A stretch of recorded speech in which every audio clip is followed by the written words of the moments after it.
Okay, now what I have another button up top here.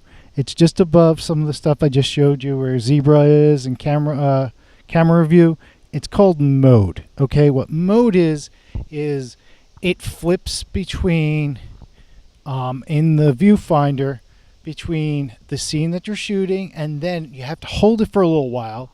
It might take as long as 5 to 10 seconds. Just keep it holding it down. What will pop up are all the video files that you just recorded.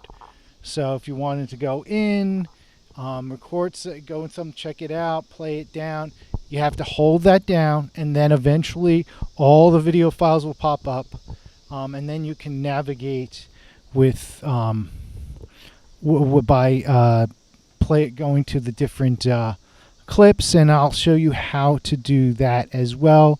That is actually it's on the view on the window. There's a little what we call kind of joystick, and it lets you navigate. Let me show you that next. Okay, so just as I said, after I hit my mode, I held it down. You can see this is the viewfinder. There's apparently some other on this specific card. There's some stuff in there. If you go over here, you see this little thing, up, down, left, right. This is like a little joystick, lets you go to the different things. You could, if you press down on it, it'll like start playing it, and you can check it out if you want, and it'll play out what you've done. So that's one thing. This is also, there's some things in here as well, like menu and thumb. Just kind of like hold down mode again.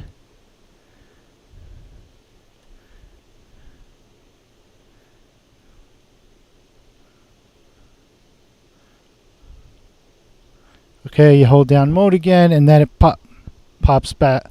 The shot itself pops back up again, as you could see. So we saw how you did that.